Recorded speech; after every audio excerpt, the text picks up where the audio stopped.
Bonsoir à tous, on va commencer la lecture.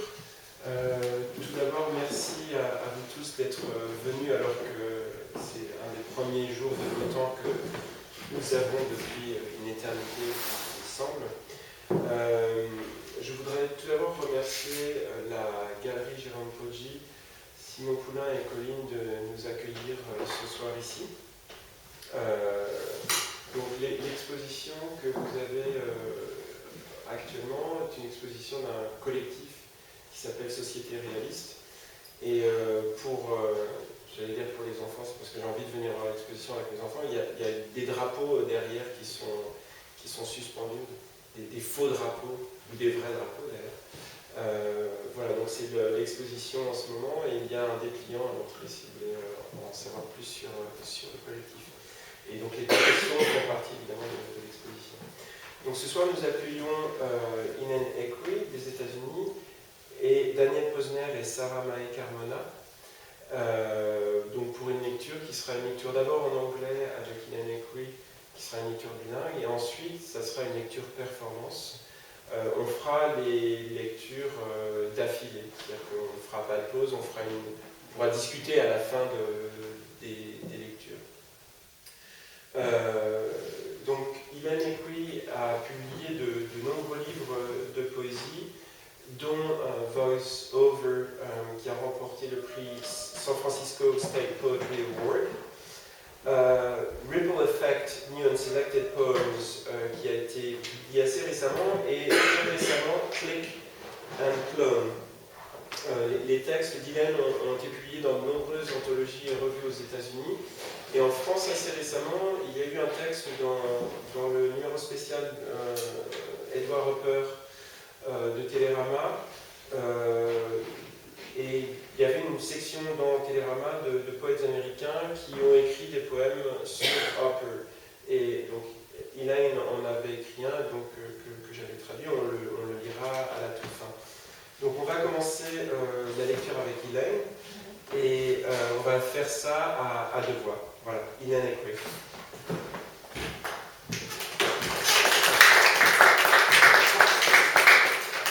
It's up to you. It's okay as you wish. if I didn't use it? Yeah, It's okay? Yeah. As long as I It's very small, so I don't think I will use the microphone. You can all hear me clearly. It feels more intimate like this. Thank you so much, Olivier, for inviting me. I'm really, really excited to have this opportunity to read for you tonight. I read in Canada once, but I've never read outside the United States, so this is super exciting. And I want to thank the gallery, beautiful space, so nice to have your poems surrounded by such nice artwork. And I want to thank all of you for coming. So I like all kinds of poems, but I really like, my favorite poems are short poems. So I'm going to start with some very, very short poems. And Olivier did some French translations of them, so I'll read the English and he'll read the French. The first one is called To Do, for Joe Brainerd. Never finish everything on your to-do list. It will look as if you have nothing better to do. À faire, pour Joe Brainerd. Ne fais jamais tout ce qu'il y a à faire sur ta liste. On pourrait croire que tu n'as rien de mieux à faire. Okay. Bad folk song. It ain't bad living in a bad folk song. The people are friendly and the weather is nice. De la folk moche. C'est pas mal de vivre dans de la folk moche. Les gens sont sympas et le temps agréable. It's funny, I have to wait, because at the end, yeah. I don't know the end of my own poem. Perversely patriotic. Terrorism has ruined S&M for me. Now it just seems like watching the news. Perversement patriotique. Le terrorisme a tué le SM pour moi. Maintenant, c'est comme regarder les infos à la télé. Hurry the fuck up. Come on, you can walk a mile in 15 minutes, one-legged. Now get going. Pardon, aux enfants, aux oreilles innocentes. Oh, sorry. Mine-toi le cul.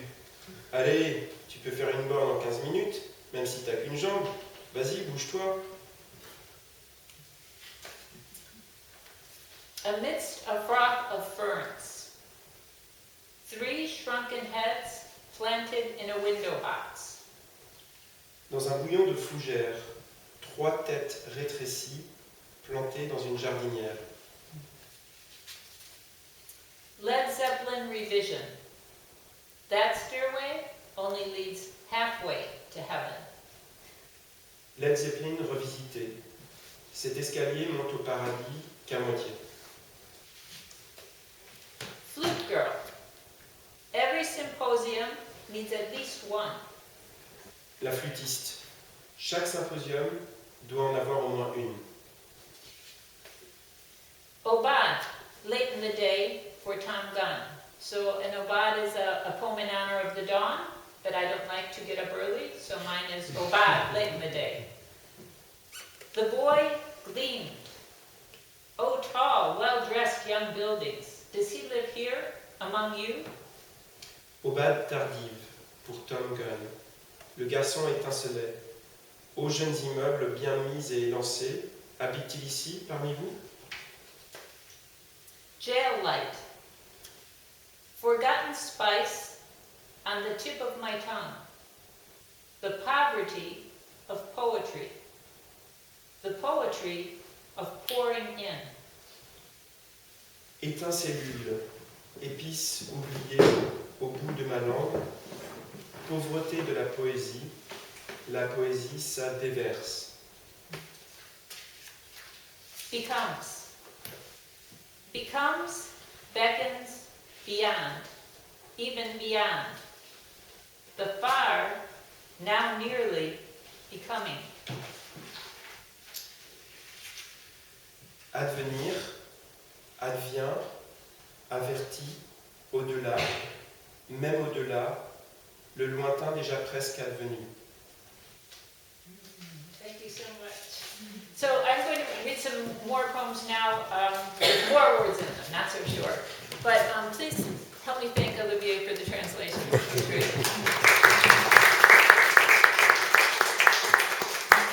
Okay, so now these are 3 poems about dreams. This one is a manifesto. It's the only manifesto I've ever written. It's called Manifesto, after André Breton. When I dream, I vote. Exercise my rights as citizen of the dream state to terraform the future. Work to abolish the most abject poverty of all, that of knowing only one world. Activists, lovers, don't just entwine your bodies, but also dreams. When you sleep together, go all the way.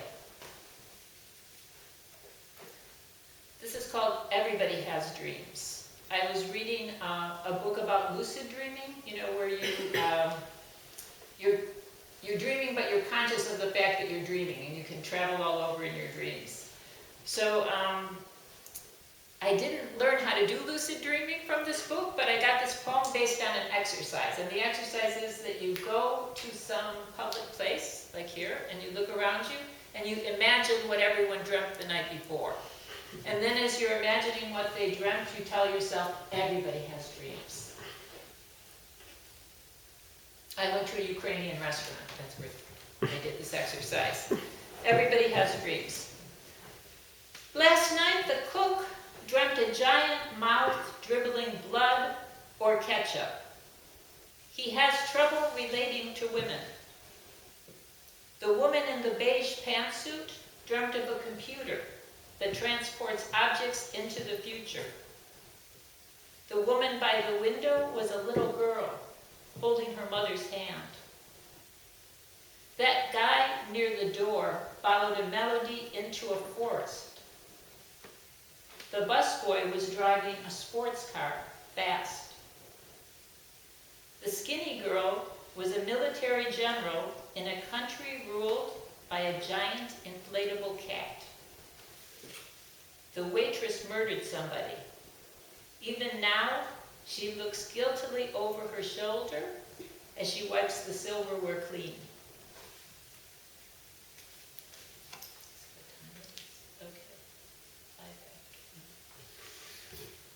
The ones you meet, this is convenient, you can rest on this. The ones you meet on the way up. The itsy bitsy spider I killed returned to the exact same spot on the wall in my dream. Only this time, much bigger and hairier. Louder too. Its thin voice lashed out at me, crisscrossing the room, instantaneously capturing the pale crumb of my head in its elaborate argument. It was speaking high spider, that ancient language of clipped grandiloquent tones. My shoes were crazy glued to the floor. My cries to him were as doggerel.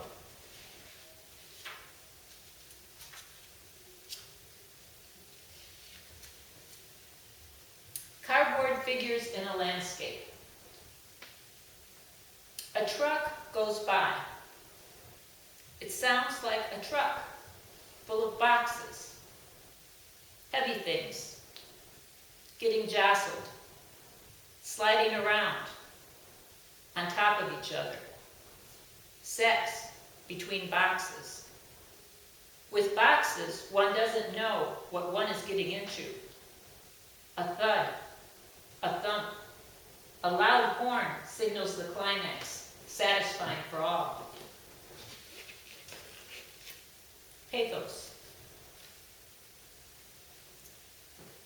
On the island of Pathos, the Gospel of Pathos is written by sad-eyed saints clutching bedraggled pets. There one listens not to the sea, but to the murmur of 1,000 cliches about the sea, and to the perpetually sighing breeze. Here is quite a thriving tourist industry, with new people arriving daily, wanting to see the famous tableaus of suffering, the lover's leap, the spas that offer weeping cures. O Pathos, not even Baudelaire, when he looked into the mirror of the old clown, was immune to your sunny charm. A story begins. A story begins the same as other stories, but we follow along in case something different might happen. Just one different thing.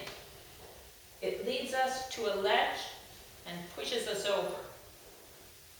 Every story has a climax, in a way life doesn't. It puts us back where it found us. It opens our eyes, which weren't closed, but felt that way, because what we saw was happening inside the story. We are the excess of the story, that which it cannot contain, washed ashore. What was the story about? I can't remember. A dwindling, dim-witted tribe? Every month when the moon was full, they'd sacrifice another virgin, but could never figure out why the crop still wouldn't grow. Games of Medieval Sadness. This poem is in 3 parts. 1. She visits a zoo where clocks are caged, and one hears the occasional oceanic roar of time, but more often it's the tickle of quietly ticking breath. Stupefied, the alarmist cuckoo and towering grandfather giraffe stare, unable to leave their century. Moment reduced so small, they but vaguely remember the wilds of infinity. Life passes in what feels like a second, since each second can only be one lifetime long. 2. You live in a castle of cake. Your one possession, your only weapon, a fork.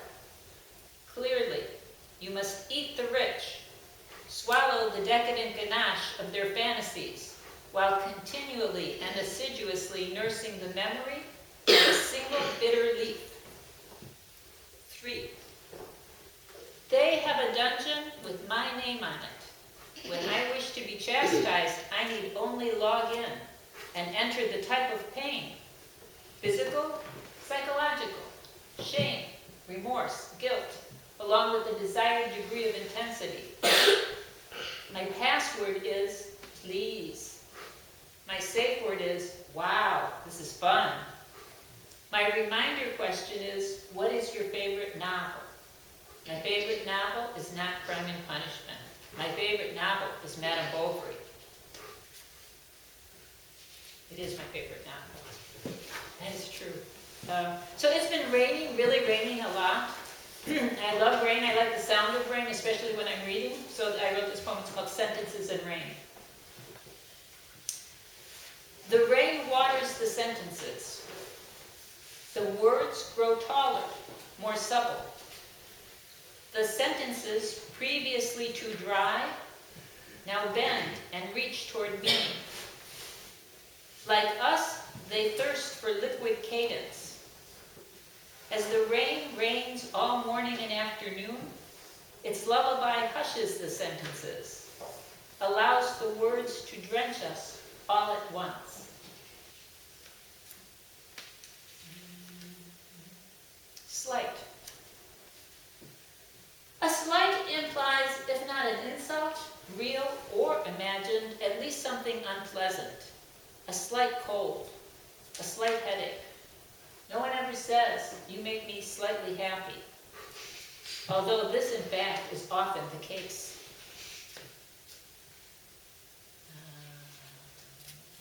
Backward glance, backward glance. I live in a dormitory of discontinued names. Thelma, Irene, Estelle. The combination of letters, lost essence of another era. Who were they? What did they do? They were Thelmas, Irenes, Estelles. So most of the poems I've been reading are newer poems of mine. Now I'm going to read a very, very old poem of mine. I wrote it, I think, when I was in college, or maybe just when I got out. And I was a big fan of Elaine Equi. I really liked The Voyeur and In the Labyrinth, and Last Year at Marienbad. So I just thought, what could be cooler than going out on a date with Elaine Equi? It had to be the best. So he inspired this poem. And I usually don't write in forms, you've probably noticed. But in this poem, this is a pantoum, where there's 4-line stanzas, and you repeat 2 lines from every stanza in the next stanza. And I thought it was a good form for him because things keep getting repeated over and over again in his books. This is A Date with Robbe.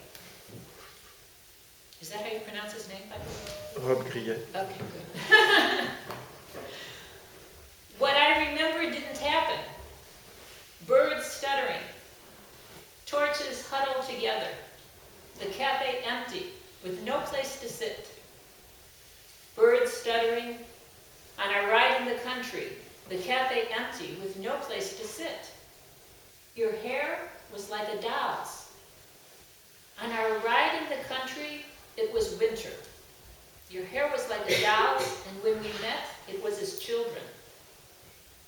It was winter when it rained, and when we met, it was as children. You, for example, made a lovely girl. When it rained, the sky turned the color of Pernod. You, for example, made a lovely girl. Birds strutted. The sky turned the color of Pernod. Within the forest, birds strutted, and we came upon a second forest, within the forest, identical to the first. And we came upon a second forest where I was alone, identical to the first, only smaller and without music. Where I was alone, where I alone could tell the stories.